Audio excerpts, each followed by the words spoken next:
We're cutting you loose. Your company card is canceled. Figure out how to get home yourself, loser. I read the text message 3 times, standing in that Buenos Aires hotel lobby.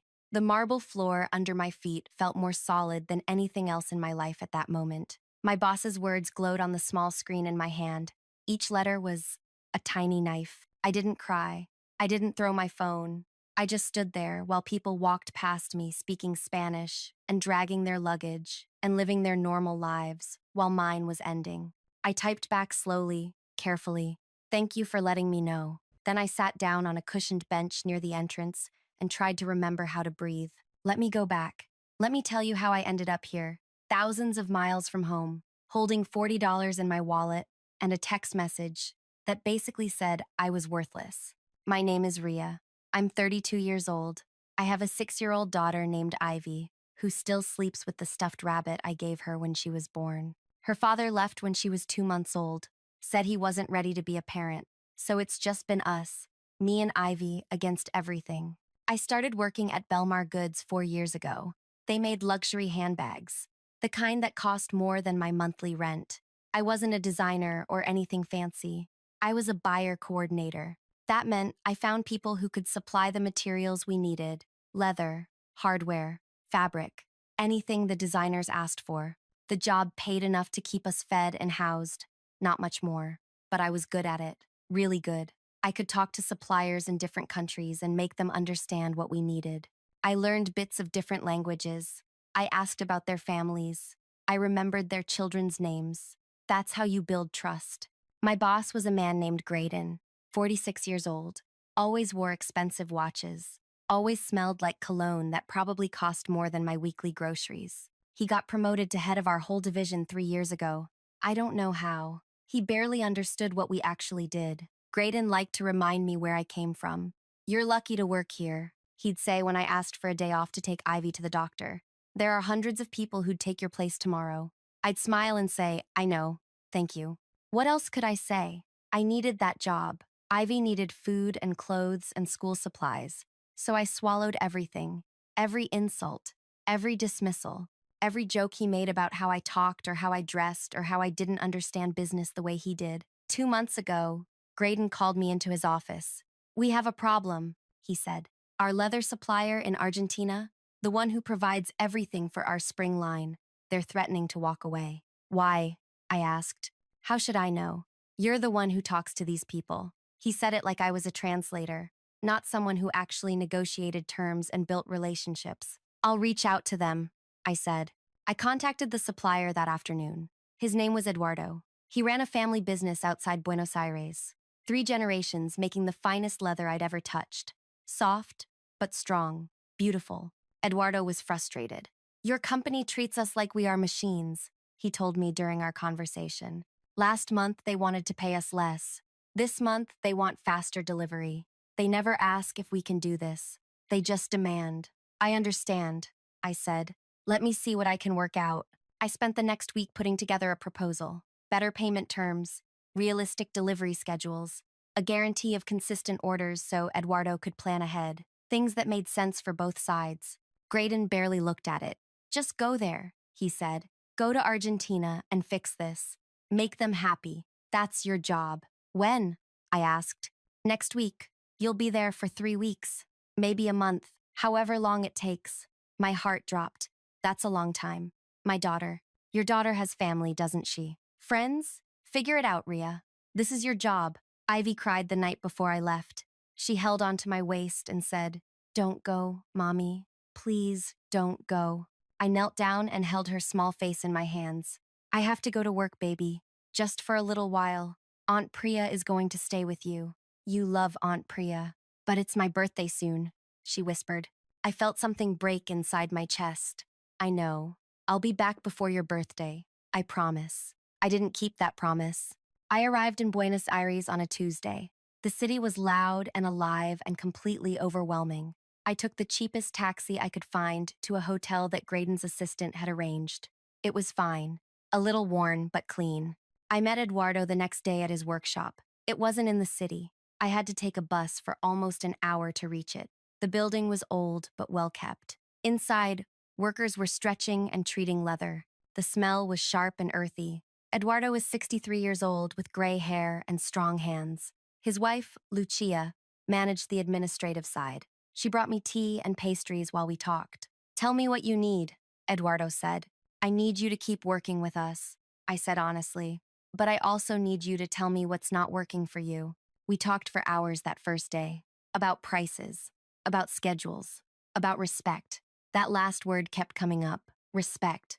"Your boss," Eduardo said carefully. "He speaks to us like we are nothing, like our work means nothing." "I know," I said quietly. "He speaks to me the same way." Eduardo's wife looked at me with something like sympathy. "Then, why do you stay?" "Because I have a daughter to feed," I said. She nodded. She understood. Over the next 2 weeks, I built something with Eduardo and his family. Not just an agreement, a real relationship. We negotiated terms that worked for everyone. I explained what the company needed. He explained what his workers could actually do. We found middle ground. Eduardo started insisting on something unusual. "I want you to be the person we deal with," he said. "Not your boss. Not anyone else. You." "I'm not in charge," I said. "I'm just the coordinator." "Then we make you in charge of this arrangement," he said firmly.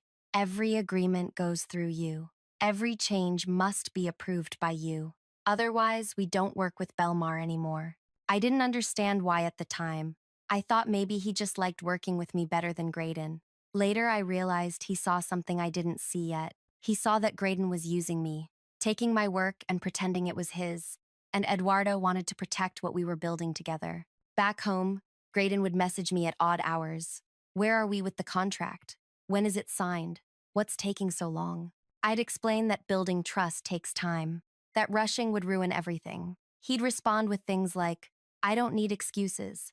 I need results." Once, Graydon insisted on joining one of my conversations with Eduardo through an internet call. It was a disaster. Graydon interrupted constantly, made jokes that didn't translate, treated Eduardo like he was stupid. After Graydon left the conversation, Eduardo said to me, "That man doesn't respect anyone but himself." "I'm sorry," I said. "Don't apologize for him," Eduardo said. "You are not him." Ivy's birthday came and went. I sent her presents. I made a video message singing happy birthday. My sister Priya told me. Ivy cried when she opened them. "She just wants you home, Rhea," Priya said. "I know," I whispered. Soon. Finally, after 3 weeks, we had everything ready. A full agreement, terms that made sense. A partnership that would bring Belmar Goods $12 million worth of materials over 2 years. Enough leather to fill their spring collection and beyond. Eduardo's family would benefit. The company would benefit. Everyone would win. The signing was scheduled for a Thursday morning. Eduardo wanted to do it properly. With his whole family present, he treated it like it meant something. I was proud of what I'd built. Genuinely proud. For once in my life, I felt like I'd done something that mattered. Something bigger than just surviving. That Wednesday evening, I was in the hotel lobby checking if I had everything ready for the next day when my phone buzzed. The message from Graydon appeared. "We're cutting you loose. Your company card is canceled. Figure out how to get home yourself, loser."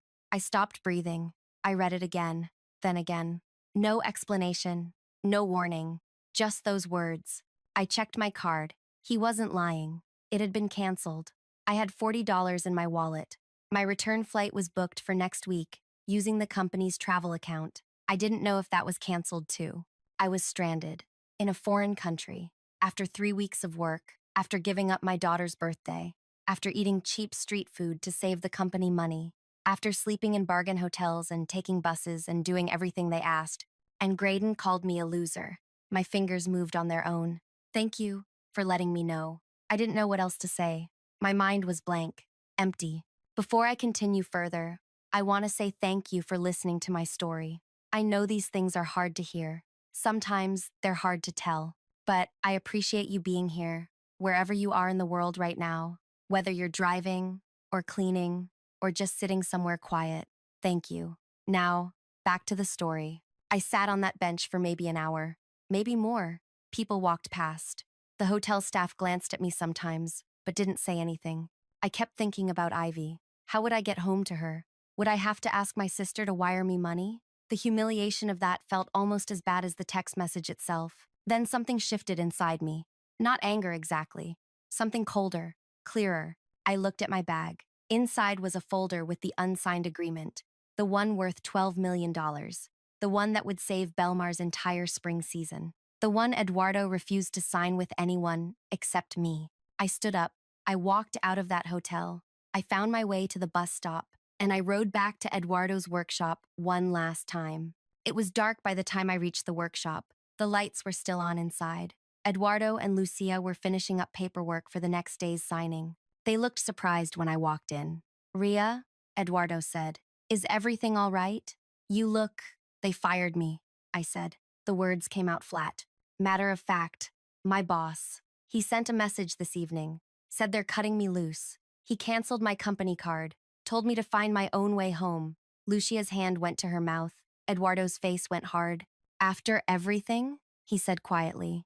"After 3 weeks? After you worked so hard?" "Yes. Where are you staying tonight?" "The hotel. I have enough cash for maybe 2 more nights. Then I'll figure something out." Eduardo exchanged a look with his wife. They had one of those conversations married people can have without speaking. Then he turned back to me. "The signing tomorrow," he said. "What do you want to do?" That was when I realized something. Eduardo wasn't asking if the signing would happen. He was asking what I wanted to happen. "What do you mean?" I asked. "This agreement," he said, gesturing to the papers on the workbench. "It's written with your name. You are the contact person. You are the one who approves everything. The company must deal with you to get our leather. That's what we negotiated. But I don't work there anymore." "Exactly," Eduardo said. "So, why would I sign with them?" The weight of what he was saying hit me slowly. The agreement wasn't just about me being a contact person. It was legally binding. Eduardo had insisted on language that made me the required point person for the entire partnership. Without me, there was no deal. "They'll send someone else," I said. "They'll try to renegotiate." "Let them try," Eduardo said. "I won't speak to them. My family won't speak to them.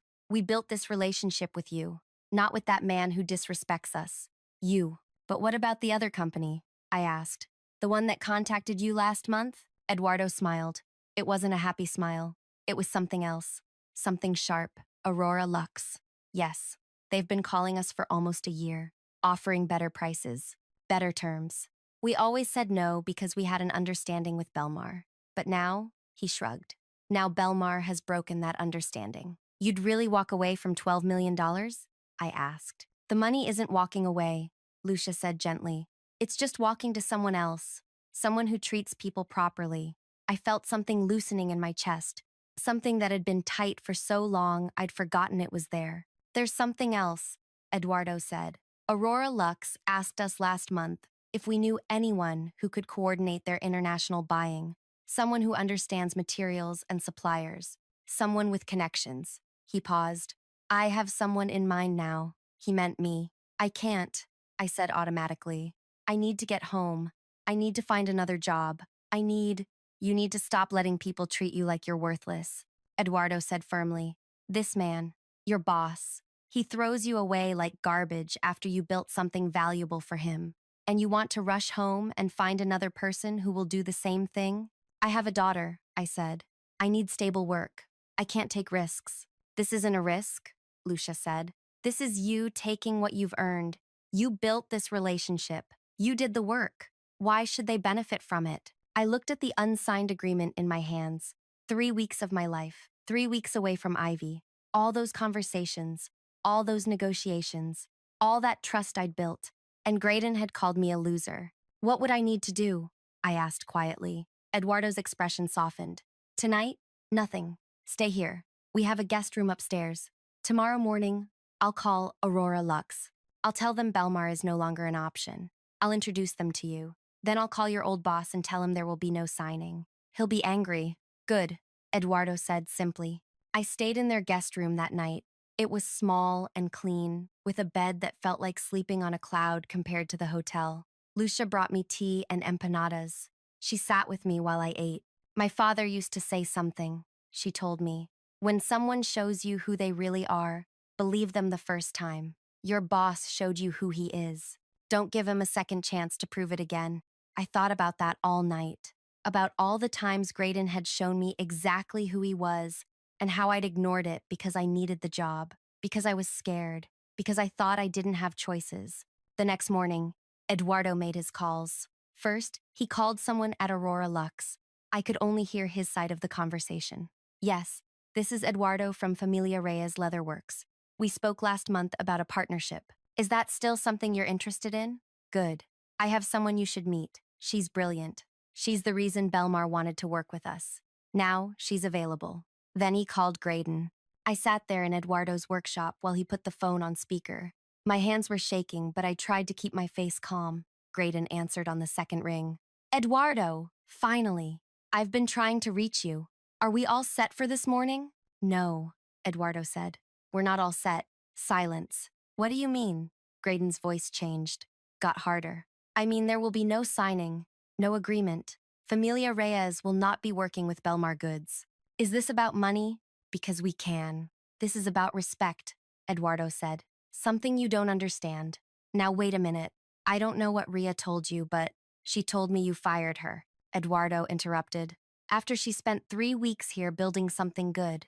After she worked harder than anyone I've seen. You threw her away like she means nothing. That's an internal company matter, Graydon said. His voice was tight now, controlled. It has nothing to do with our business arrangement. It has everything to do with it, Eduardo said. Rhea was our arrangement. We negotiated with her. We trust her. We don't trust you. So there is no arrangement. You can't do this. We have a verbal agreement. We have nothing, Eduardo said. And now I'm going to work with Aurora Lux instead. They've been asking us for a year. We said no because we were loyal to Belmar. But Belmar wasn't loyal to the person who made this possible. So, goodbye. Wait. Eduardo hung up. I just stared at him. My heart was beating so fast I thought it might break through my ribs. Did you just... I started. Did you really... Yes, Eduardo said calmly. I did. Now let's talk about your new job. Aurora Lux wanted to meet me that afternoon. Eduardo arranged everything. They sent a car, an actual car with a driver. I'd been taking buses for 3 weeks. The Aurora Lux headquarters was in a better part of Buenos Aires. Newer buildings, cleaner streets. I felt out of place walking in there wearing the same clothes I'd been rotating for weeks. The person who met me was a woman named Isla. She was maybe 45, sharp suit, kind eyes. Eduardo speaks very highly of you, she said after we shook hands. Tell me about yourself, I told her. Not the professional version, the real version. About Ivy, about working at Belmar, about building relationships with suppliers, because I actually cared about people, about being stranded here yesterday. And yet you're here today, Isla said. Not on a plane home. Why? Because Eduardo made me realize something, I said. I'm good at what I do. Really good. And I'm tired of people who don't see that. Isla smiled. Eduardo said you negotiated a $12 million agreement. Is that accurate? Yes. Can you do that again? For us? Yes, I said. And I meant it. Then let's talk about what you need. Salary, travel arrangements, flexible schedules because you have a daughter, all of it. Tell me what would make this work for you. No one had ever asked me that before. What I needed. What would make things work for me. I told her. About needing to be home for Ivy. About wanting fair pay. About needing respect and trust. About wanting to build something that mattered. Done, Isla said. All of it. When can you start? I need to get home first, I said. See my daughter. Explain what's happening. Then I can come back. We'll arrange your flight. Today, if you want. When you're ready to return, we'll cover everything. Housing, transportation, whatever you need. I left that meeting feeling like I'd stepped into someone else's life. Someone who got treated like they mattered. My phone started ringing that evening. Graydon. Over and over. I didn't answer. Then he started texting. What did you tell Eduardo? You sabotaged us. This is illegal. You'll hear from our lawyers. You're destroying the company. How can you be so selfish? I deleted each message without reading them fully. Then he tried a different approach. Rhea, please, let's talk about this. Maybe I was too harsh yesterday. We can work something out. Come back and we'll fix this. I blocked his number. The next morning, Eduardo drove me to the airport himself. He'd paid for my ticket, wouldn't let me refuse. You earned this, he said at the departure gate. You earned respect. You earned trust. You earned a good job. Don't let anyone tell you otherwise. Thank you, I said. It felt insufficient. Those two words couldn't hold everything I was feeling. Go see your daughter, he smiled. Then come back and help us build something better. The flight home was the longest 13 hours of my life. I kept thinking about Ivy, about holding her, about explaining why I'd been gone for her birthday, about telling her things were going to be different now. Priya picked me up from the airport, one look at my face, and she asked, "What happened?" I told her everything in the car. She kept glancing at me while driving, like she was checking if I was real. "So you just," she said slowly, "you just walked away? And now you have a better job?" "I didn't walk away," I said. "They threw me away. I just made sure they couldn't benefit from the pieces." Ivy was asleep when I got home. I went to her room and sat on the edge of her bed. She looked so small, so peaceful. I brushed hair from her face and she stirred. "Mommy?" Her eyes opened, then went wide. "Mommy?" She threw her arms around my neck, and I held her tight enough that she squeaked. "You're home," she said into my shoulder. "I'm home, baby, and I'm never going to be away that long again. I promise." "You promised you'd be back for my birthday," she said quietly. "I know. I'm sorry. I broke that promise, but I'm going to keep this one." She pulled back and looked at my face. "Are you okay, Mommy? You look different." "I'm better than okay," I said. "Everything's going to be better now." That weekend, Belmar Goods tried to reach me through other channels. Someone from their administrative department sent me a message. "Graydon would like to speak with you about reconsidering your position. We're prepared to offer increased compensation." I wrote back, "I don't have a position to reconsider. I was fired, via text message, while stranded overseas. Please don't contact me again." They tried twice more. Different people. Same message. I ignored them all. 2 weeks later, I was back in Buenos Aires. This time, Aurora Lux arranged everything. A decent apartment near the workshop, a rental car so I wouldn't need buses, a schedule that let me fly home every 2 weeks to see Ivy. Isla met me on my first day. "Welcome back," she said. "Ready to build something?" "Yes," I said. The work was similar to what I'd done before, finding suppliers, negotiating terms, building relationships. But everything else was different. When I had ideas, people listened. When I needed time off, nobody made me feel guilty. When I did good work, they acknowledged it. I helped Aurora Lux secure not just leather from Eduardo's family, but silk from suppliers in Thailand, hardware from craftspeople in India, fabric from weavers in Peru. Each connection I made was treated like it mattered, because it did. Ivy adjusted better than I expected. "Aunt Priya says you have a big, important job now," she told me during one of my trips home. "Is that true?" "It's important to me," I said. "But you're more important. That's why I come home so much." "I like that you come home," she said simply. "And I like when you bring me those cookies from the airplane." 3 months after I started working with Aurora Lux, their spring collection launched. Every piece was made with materials I'd sourced. The handbags were beautiful, elegant, the kind of quality that makes people stop and stare. They sold out in 2 weeks. Fashion writers started calling it the collection of the year. Aurora Lux became the name everyone was talking about. Orders flooded in from stores that had never carried their products before. Isla called me into her office after the numbers came in. "Do you know what you've done?" she asked. "I just did my job," I said. "You built us an empire," she said. "These relationships you've created, these suppliers who trust us because they trust you. That's not just a job, that's something rare." She offered me a promotion, international sourcing director, more money than I'd ever imagined making, full benefits, a guarantee that I could work remotely from home 3 weeks out of every month. "Yes," I said before she could finish explaining. "Yes, to all of it." That evening, I called Eduardo to share the news. He laughed so loudly I had to hold the phone away from my ear. "I knew it," he said. "I told Lucia. That woman is going to change everything.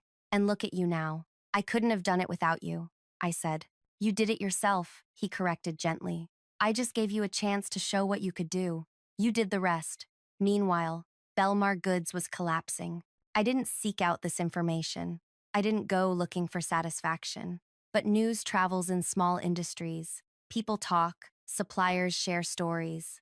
I heard things. Without Eduardo's leather, Belmar couldn't fulfill their spring orders. They tried finding other suppliers, but nobody could match the quality. The handbags they produced were inferior. Retailers started returning them. Customers complained. Stores that had committed to carrying Belmar's spring line canceled their orders. Some demanded refunds for the poor quality products they'd already received. The company's reputation tanked. Fashion blogs that had praised them for years started writing critical pieces. What happened to Belmar goods? One headline asked. From luxury leader to disappointing disaster. Financially, they were bleeding. The spring collection was supposed to bring in $30 million. Instead, it brought in losses, returns, angry partners, legal threats from retailers who felt cheated.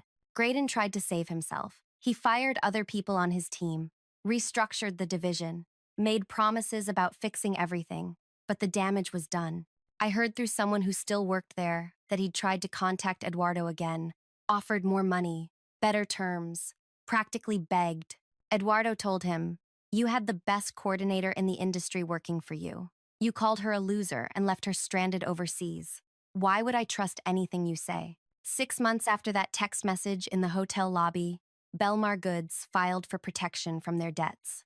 Their parent company sold them off in pieces. The handbag division shut down completely. Graydon lost his job, no surprise there. But what happened next was harder to track. Some people said he tried to find work at other fashion companies. Nobody would hire him. His reputation was damaged. When potential employers called references, they heard about how he treated suppliers, how he treated his own team, how he'd destroyed a $12 million partnership because he couldn't value the person who built it. Last I heard, he was working at some small, struggling brand nobody had heard of, making a fraction of his old salary, living in a smaller apartment, driving an older car. I didn't celebrate when I heard this. I didn't feel victorious.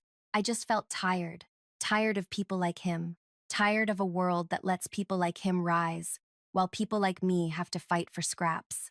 But I also felt something else, something quieter, but stronger. Relief. Relief that I'd gotten out, that I'd found people who valued what I could do, that I'd built something real and good and mine. A year after everything happened, Aurora Luxe opened their own store in New York, their flagship location. Isla invited me to the opening event.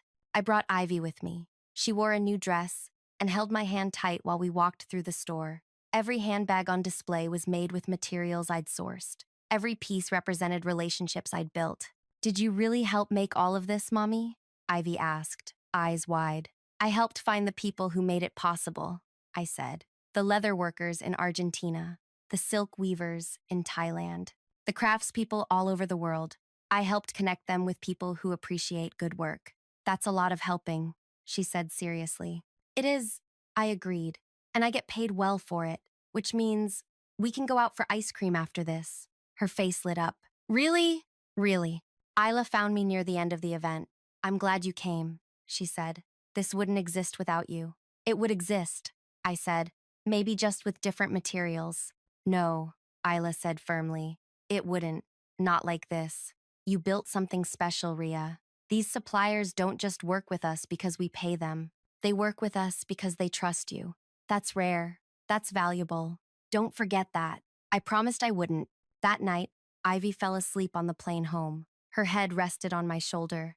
I looked at her peaceful face and thought about everything that had changed. A year ago, I was standing in a hotel lobby in Buenos Aires, reading a text message that called me a loser. Stranded, scared, $40 in my wallet, and no idea how to get home. Now I had a job that valued me, suppliers around the world who respected me, enough money to give Ivy the life she deserved, and most importantly, the knowledge that I'd never let anyone treat me that way again. Did I destroy Belmar Goods? No.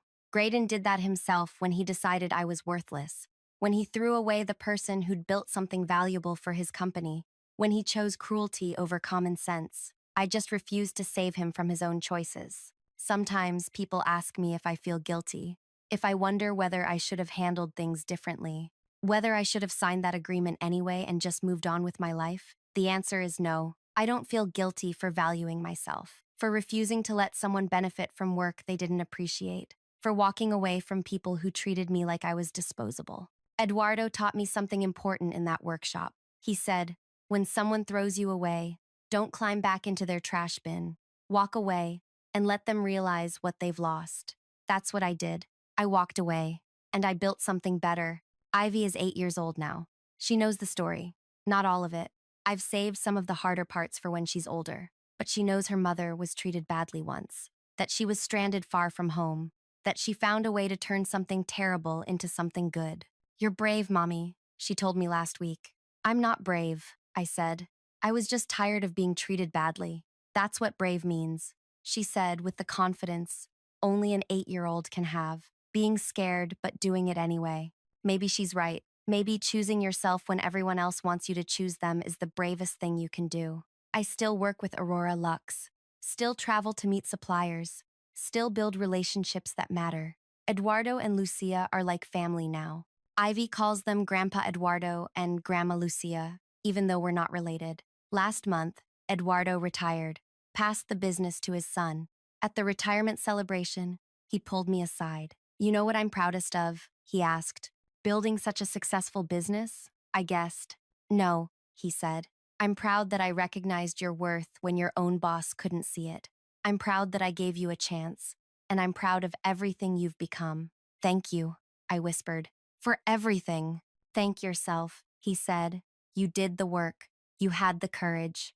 I just opened a door. You walked through it. So that's my story. That's what happened when my boss left me stranded overseas and canceled my company card and called me a loser. I didn't get what people might call typical revenge. I didn't destroy him directly.